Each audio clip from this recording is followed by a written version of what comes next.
Ngayon, pag-usapan naman natin ang consumption ng kuryente sa iyong rice cooker.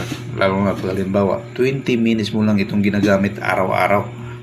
Para hindi ka maguguluhan kung magkano ang ibayad mo sa iyong landlady sa gamit mong rice cooker.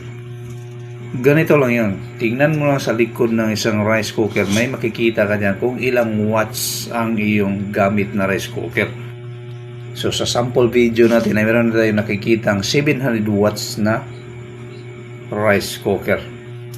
Importante ito dahil ito ang i-compute natin. So mayroon tayong 700 watts sa ating rice cooker. Ibig sabihin, i-divide lang natin yan ng 1,000 para ma-convert into kilowatts. Ang kalalabasan dyan is 0.7 kilowatt. So, ngayon, sabihin mong 20 minutes mo lang nagamit ang rice cooker dahil isang bisis ka lang magsaing sa isang araw. So, para ma-convert natin yan into hours, yung 20 minutes na yan, ay i-divide natin yan ng 60 minutes. Ang kalalabasan dyan ay mayroon tayong 0.333 hours. So, ang hinahanap natin na kilowatt hour ay makikita na natin dito. Dahil sa isang araw ay 20 minutes mo lang nagamit ang isang rice cooker. Tapos gagamitin mo siya araw-araw into 30 days.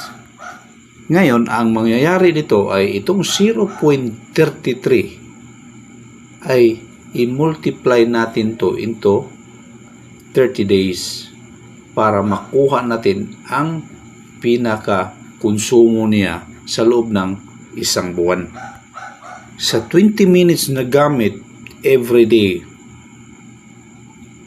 multiply by 30 days, ay makakuha tayo ng 10 hours na consumption. Itong 10 hours na consumption natin sa loob ng isang buwan, ito yung i-multiply natin sa 0.7 kilowatt para makumplito na yung kilowatt hour. Dahil dito kasi magbase ang mga meter reader kung ilang kilowatt hour ang nakonsumo mo sa isang buwan. So dito mayroon ka lang 7 kilowatt hour na consumption sa loob ng isang buwan. Dahil isang bisis ka lang magsaing sa isang araw at nagkonsumo lang ito ng 20 minutes every day. So, ang computation natin ay 7 kilowatt hour lang ang konsumo mo sa buong buwan na yan. Ngayon, kung ang power provider mo ay maningil ng 12 pesos sa bawat kilowatt hour, ay mayroon kang babayaran na 84 pesos.